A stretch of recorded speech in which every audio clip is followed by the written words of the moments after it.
Hello, and welcome to the end of the year. It's arrived. It's the 23rd of December. Ho, ho, ho, and a bottle of rum. That's my favourite impression of Santa as a pirate.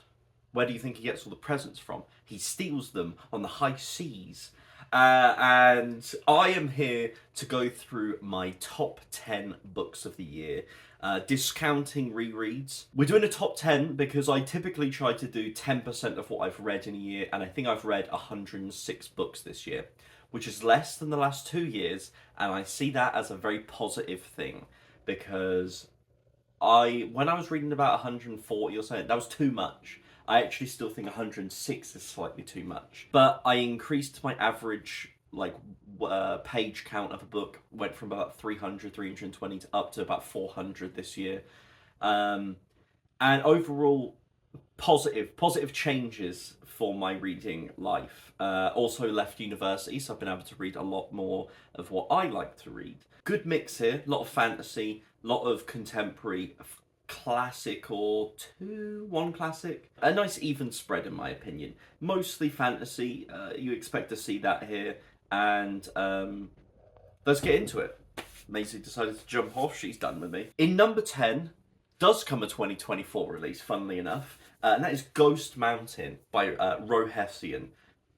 Anyone who is aware of me previously knows that I love Hession's work. I have read all three of his books that are published now, and all of them are fantastic. Ghost Mountain is my second favourite, and this essentially follows where a mountain has just appeared out of nowhere in kind of this field, a field that's currently being debated on whether it should have free access for dog walking or whether it's private land, etc. And this mountain appears, and it essentially revolves around the people who live around it and the lives that they're living, the impact that the mountain has, and also the impact that it doesn't have in people's lives. This is a melancholic book, to say the least. It focuses on the kind of, what I consider to be this kind of rotten elements to people. The lingering sense of distrust, anxiety, the sense that people aren't what they seem. And not that that's the case, but that sometimes we feel it about the people around us. Due to our own insecurities, we project them on others. And this book is very much about projection. Hession is a fantastic writer. I love his writing style. He conveys his thoughts in such concise, clear writing. Very short passages can have a massive effect on me. There's a part early in this book where a woman is essentially describing that she's lost her dog, and she's just walking around, and it's just this short page-long excerpt of just this kind of feeling of talking to the dog that isn't there anymore, and it was so heartbreaking. And then it flips itself into this such funny moment where she writes this letter out, ties it to a brick, and throws it through the police window.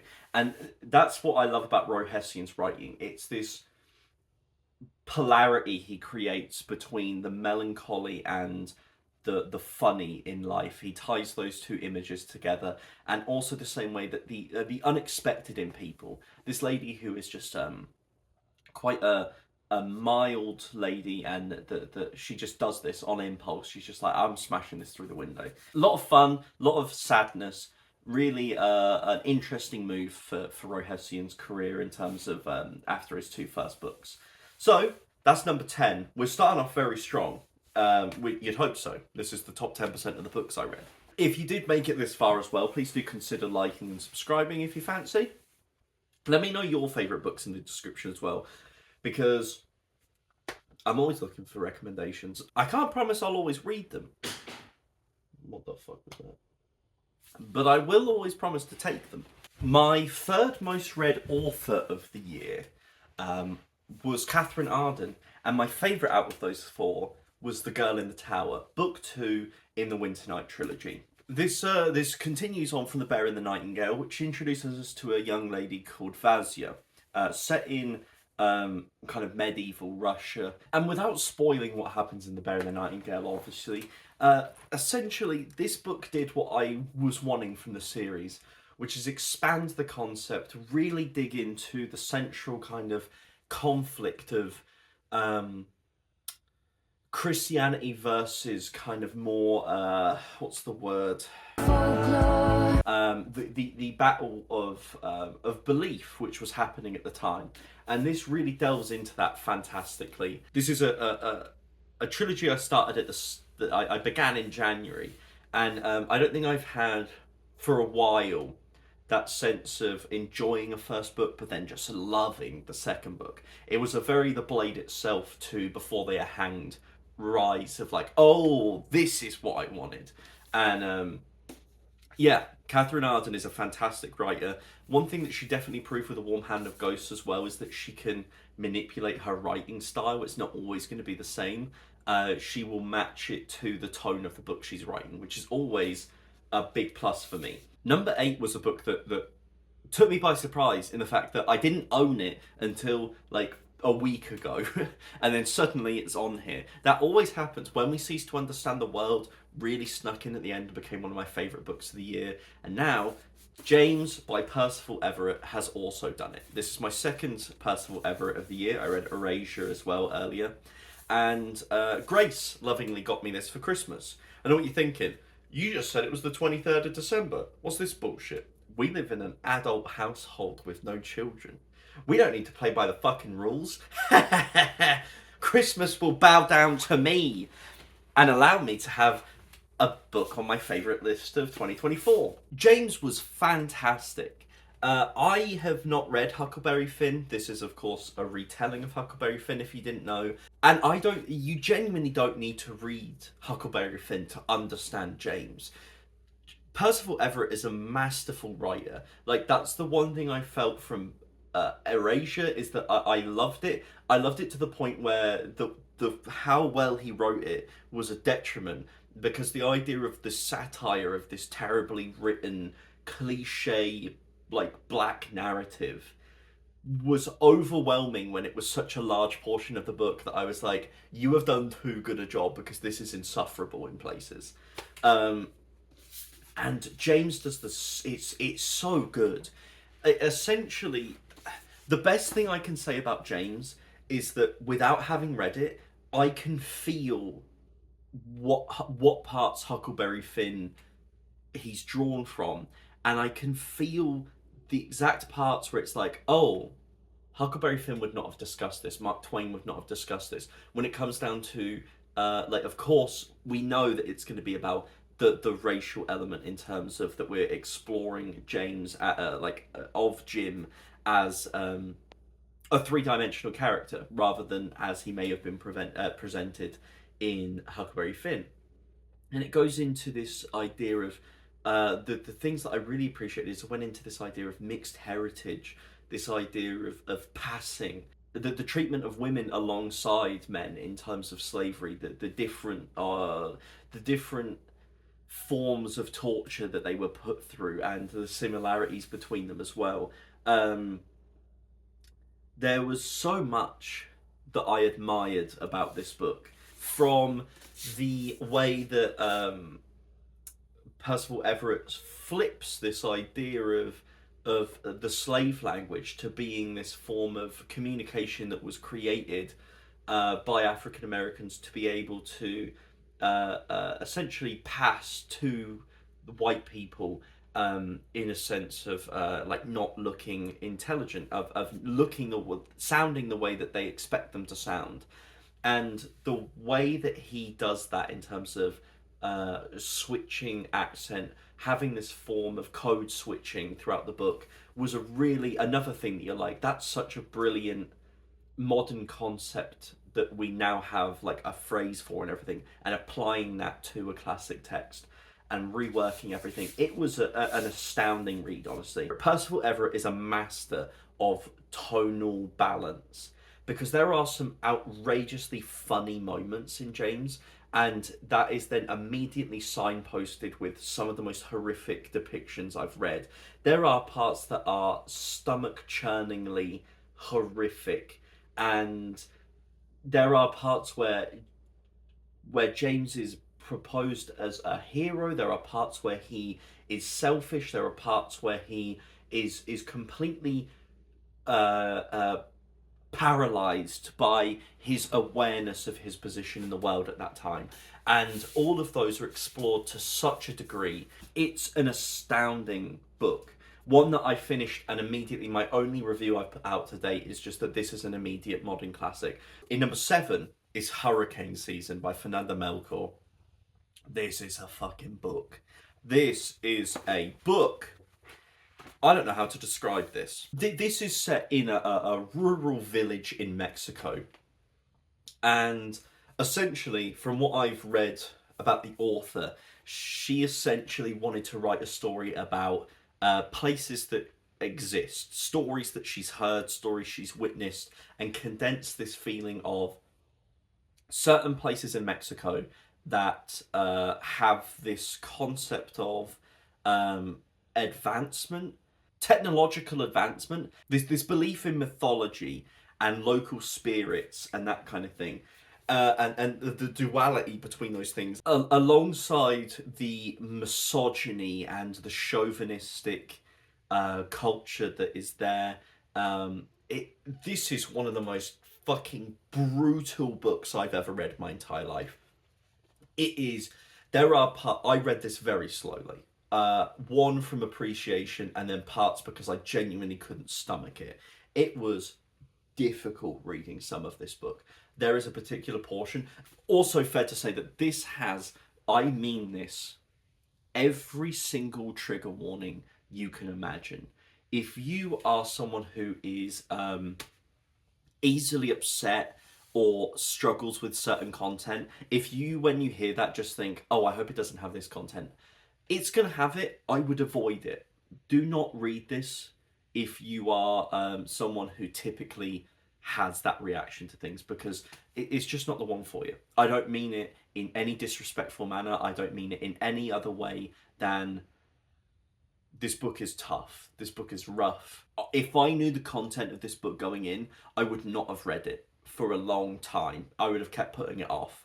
It was only because I thought it was going to be a lot more fantastical and less deeply rooted and not be told in such a detailed, horrific way that I read it. And it's fair to say it's here on my list. I think this is a masterpiece. The writing alone in this book makes it worthwhile to read for me. It is astounding how good this writing is. This is a book that has like a sentence can go on for 2 pages.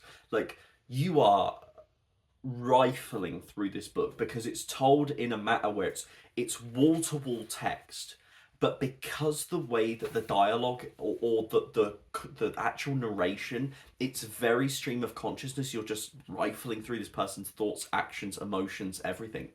That it is a page turner despite being wall-to-wall text. It works so well. It was all that prick's fault, she thought. That little shit would be the death of Grandma, who, for better or worse, was like a mother to Senya. Now that blah-de-blah had left them high and dry, no more calls, no more mercy. That fucker had to die, and Yesenia was prepared to beat the life out of him. She'd stay up and wait in the darkness, ready to pounce on him, and the moment he tried to sneak into the house like he always did, in the middle of the night, and with a rusty machete she found under the laundry sink, with that blunt blade that stank of copper, of coins, she'd slash his face and slit his neck, and the game's up, you little prick. Fun's over. I'm not going to watch you take the piss out of my grandma any longer. And, having killed him, she'd dig a hole at the bottom of the yard to bury him in. And if Grandma wanted to turn her over to the police, well, she'd go quietly, happy in the knowledge that she'd accomplished her mission to rid Grandma, that son of a bitch leech, once and for all. But the prick never did show his face that night, nor the following day, week or month. He never went back to Grandma's house, not even to collect his clothes or belongings, and certainly not to say goodbye to the old girl or thank her for everything she'd done for him. It had to have been those stupid fucking Guerreras who went and blabbed to Grandma that the boy had gone to live with his mother, a blow to the old crone who couldn't believe he'd chosen that slut over his own grandmother, all because the whore was prepared to turn a blind eye to the shit he got up to, when Grandma had brought him up as if he were her own, and in the end she was so distraught that 2 weeks later she suffered the stroke that paralysed her all the way down one side, just like that. And then, a year later, the fall in the bathroom from which she never got up. And so God only knew how Grandma would take the news that the little prick was a murderer, that they were putting him behind bars. She'd probably still visit him, the fool, take him money and food and even smokes, just like she did for Uncle Murillo when he was inside. She'd tell Yesenia to get dressed and order her a taxi down to the station and via, as if the taxis there came cheap, as if the poor old girl still believed she had it in her to go anywhere when she hadn't left her bed for 2 years and had the ulcers to prove it. No, Grandma mustn't find out that the kid was a murderer, and under no circumstances would she know that it was Yesenia who snitched on him to the police, the one who went down to the station that Monday, the 1st of May, and told him everything. His full name and address so they could go and arrest him, right after she overheard the lady who runs the haberdashery in the market, where she'd stood rooted to the spot, thinking about what would happen if she dared tell the authorities what she'd seen that Friday morning, and then again at noon, thinking about what Grandma would say if she found out, but thinking too how much she hated that useless prick and wanted to see him put away, and all while Vanessa stood gawping at her like the dopey cow she was, frightened by how tense her aunt had suddenly become. That's crazy, right? That is the level of violent and just routine horrid thoughts and actions that are around in this book. It is rough, but brilliant. Then at number 6, we have Blood Over Brighthaven by M.L. Wang, a book that I have a review on the channel for, a book that I utterly adored and gave 5 stars, a fantastic book in my opinion, a book that the comments were split, which I didn't expect. To be honest, I disagreed with a lot of the arguments. I thought they were in bad faith, some of them, in the comments section, but that's the way the cookie crumbles sometimes. This follows Siona, who is the first woman to become an archmage in this society. This society is viewed as a kind of utopic vision where they're kind of surrounded by this bubble that protects themselves from the blight, this horrid thing that zaps people and vaporizes them. And essentially, when she becomes archmage, she finds herself in a department full of men who don't believe she should be there. Some that do, but a lot of them that discriminate due to her gender. And she works alongside someone who becomes part of her team, who is a migrant, who at the beginning of the book, we experience him making his last migratory journey to the city, where the rest of his people are vaporized by the blight, in one of the most horrific opening chapters I have ever read, that immediately made me aware that this was going to be one of my favourite books. Because I have a review, I'm going to use this opportunity to kind of do a rebuttal to some of the critiques that I saw.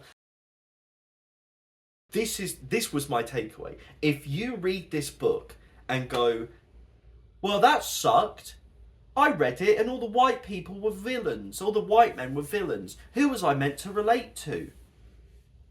That's fucking crazy.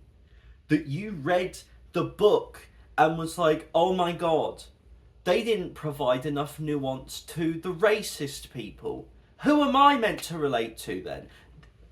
Do you realise how fucking delusional you sound, and how much the mask didn't slip? You clumsily tore it from your face and was like, whoa! Nuts. Absolutely nuts. And number 5, we're into the top 5, the real big boys. We have another... I just ripped. Damn! That's rough. All my top 5 are men. Sorry, boys. That's a bit rough. Looks like I'm the sexist from the Blood Over Brighthaven. Number 5 is The Spear Cuts Through Water by Simon Jimenez. A fantastic book. I have a review on the channel and also an extended discussion with Grace and Evie about this. So if you want to watch that, feel free. So I won't go into this too much. But essentially, Simon Jimenez has one of the most refreshing writing styles I've read, that plays with conventions of Greek drama, of mythology, really drawing from the roots to create this really rich story. 2 people trying to take a goddess to where they need to go. It uses a play within a play, once again, very Elizabethan, very Greek. It's just a remarkable piece of writing, honestly. I absolutely adore this book. Like I said, more thoughts and everything in an actual review, and a full spoiler discussion if it's a book you also love. But Simon Jimenez is someone that I'm going to keep reading with The Vanished Birds, maybe in 2025, maybe in 2026, I don't know. But an incredible book once again. This list would never be complete at the moment without having a Malazan book by Stephen Erikson, and this is Tell the Hounds. I read Reaper's Gale and Tell the Hounds in... and also, I read The Bone Hunters as well. Damn, I read 3 Malazan books this year. All of them were fantastic. Personally, Tell the Hounds had one of the most climactic fantasy conclusions I've ever read. It was batshit insane. I could not comprehend what I was reading on the page. I was enthralled through the entire book. It brought back characters that hadn't been around for 7 books and was just like, there you go. And the series is so iconic that I just picked it up and was like, absolutely, I love these characters, let's get back into it. Erikson is another gorgeous writer, truly impeccable. And yeah, it's hard to say because this is book 8, obviously, but Steven Erikson is a master of his craft. And the only critique I have of this book, which will depend on the person. I've been speaking to quite a few people. Murphy brought it up to me recently. Is that this book has the most sustained and casual references to sexual assault. Malazan has a theme and motif reference to sexual assault, rape, etc. throughout. It is something that is explored, in my opinion, really well for the majority, and then sometimes very poorly. And that comes down to how you connect to it, your situation, your experience, because some people that have different experiences that you will have different reactions. That's just the nature of such a delicate topic. We're starting our top 3 with Stoner by John Williams. A book I also think I did a review on. I don't remember anymore. I don't think I did, actually. I think I'm a big fat liar. But Stoner is fantastic. Oh, it was on my best classic books. It really flew up there because Stoner by John Williams is a fantastic piece of writing, told in a very blunt, measured way. There is no wasted word in this book. It is meticulously put together in a very mannered way, perfectly giving voice to the character of Stoner. This measured, controlled persona of a man who grew up in a farming family, who is given the opportunity to go be educated in English language and kind of ancient civilizations, and begins a career in that, becomes a lecturer, and essentially we follow the worst events in this man's life, which unfortunately is his entire life. We follow him creating his relationship, having children, problems with his marriage, problems with his job, problems with students, problems all around. And it is told in this perfect way where Stoner is a sympathetic and character that you can really tie into, but also a character that does really bad things. And as a result, it just makes such a 3-dimensional character to explore and really dig into. I think he is a fantastic writer. Incredible book though, truly fantastic book again. Well deserving to be at number 3. But a lot of new authors in here for me. Like looking at it, my list, there's 1, 2, 3, 4, 5, 6, 7 out of the 10 were new authors to me this year, which is fantastic in my opinion. Number 2 is behind me. And that is The Trouble with Peace by Joe Abercrombie. I read The Age of Madness this year and thoroughly loved it. My God, did I love it. I read it in February, read it alongside Grace and my housemate Pete, and it's the GOAT. Joe Abercrombie is such a funny writer, an incredible writer in terms of his prose. His dialogue is just to die for. And the evolutionary path for not only the world, also the characters in terms of going to a new generation, the repeating pattern of history, the way that he just ruminates on these characters, and the way that he deviates from past choices in terms of the first generation of characters. He takes kind of these archetypes that he's created inside his series and then flips them on their head, and it's just a really fantastic, fucking amazing book. If you haven't read Joe Abercrombie, do it. And I'm not usually one of those people, do you know when people are always like, give it until book 4 of Wheel of Time and give it till book 52 of Dresden Files and it'll finally get good. I'm not one of those people. I tend to think that a book needs to just, the first book needs to at least have something to pull me in. And the only series that I can think of that I do that with is Joe Abercrombie. Because I know I personally did it where I read the first book, really enjoyed it, but was like, I'll get to the second one whenever. And it took me about 6 months to get to the Before They Are Hanged, which turned out to be one of my favourite fantasy books ever. Now, with The Trouble with Peace is fighting it in terms of the best Abercrombie book. But that's why I think the second book is so important, because the first one introduces you to the style that you're going to be in without necessarily the plot. And then the second one is the one where it just, you feel the growth of the author, the world, and the characters all happen. And that makes or breaks it. It's either going to be one of your favourite series or you know to put it down. So I always do think that second book is one to give a chance to. That's if you enjoyed book one. If you read book one and you were like, I give it 2 stars, I couldn't give a shit, then Abercrombie's not going to be for you. But if you gave it 3.5 and were like, we'll see, give the second book a go. I really urge you to. And finally, we're at number 1. The big drum roll. I guarantee. I would love if someone would. I don't think a single person will guess what my number 1 book of the year is, because I didn't realise it was going to be number 1 until I put this list together. And I was suddenly like, oh, shit. I fucking loved that book so much. If there's one thing you don't expect to see at the top of the best of the year for Ben Coleman, it is 1, a romance, and 2, a debut novelist. Those are 2 things that are like antithetical to what you expect. There is a level of craft that I appreciate, and a book really has to be perfect to get on here. And the fact that Swimming in the Dark by Tomasz Jedrowski is my number 1 as a debut novelist is jaw-dropping. But I devoured and loved this book. It's set in 1980s Poland, and we follow a character called Ludwig, told in the second person, who is growing up and falls in love with another man, Janusz. And essentially, the book chronicles this. It begins with this yearning, this sense of confusion, of shame, and but also tied with love and yearning and lust.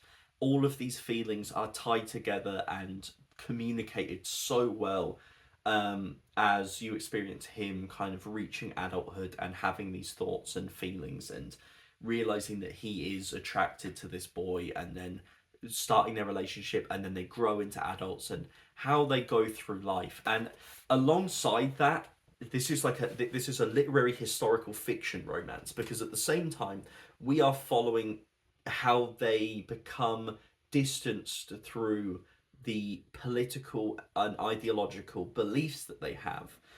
We follow Ludwig, who is this working class, someone who keeps to their family, who has these anti-government, anti-party kind of feelings. And Janusz is someone who is also from a working class background, but longs to leave it, longs to join the middle class, longs to have the benefits that someone who is tied to the party has. And it becomes this ideological batting between the love that they share and how much Janusz wants to help and care for Ludwig, but that Ludwig is struggling with how to morally justify it to himself. Like, there are parts in this book where he has the benefit of knowing someone from the party, and we have moments where Janusz is like, "They look at that, like this is what we could have," and he's like, "We should have that anyway. They're keeping it from us. They're only giving it to us if we know someone, if we toe the line, if we follow these bastards." And there's such a big, the one thing that you know, and the one thing that you I don't know, like the one thing I feel is that when you think about politics and it ties to the feeling of looking after people, there is a passion involved. Like, there is a fiery sense of anger, or like what we describe as like red emotions, if you get what I mean. There is a passion involved, and there is a passion to their love. And love is another red emotion, this passion. And the way that Jedrowski ties those two together, and you have this ideological butting of heads combined with love, is such an amazing experience. This is a truly fantastic piece of writing. I love this book. I really want to reread it now after talking about it, because I was just shocked. I'd seen mixed reviews on it. It's an amazingly positive review book, but from people I know, I heard kind of mixed thoughts. I thought the second person was exquisite. I thought he conveyed the passion of both arguments perfectly. And as a working class person who very much has that sense of class loyalty, I got so much from it. I think it's an incredible book. So that rounds out my top 10. Let me know if you've read any of these, whether they're in any of your top 10 or just favourite books in general. Let me know what's in your top 10 for the year. Can't wait to read those, honestly. I'll probably do a video going through my stats in general of what I read, in terms of like how much I read of which authors, etc. RIP to the people who were hoping Wind and Truth was going to be on here. It's not. Here's the top 10 books. And as always, have a nice rest of your day.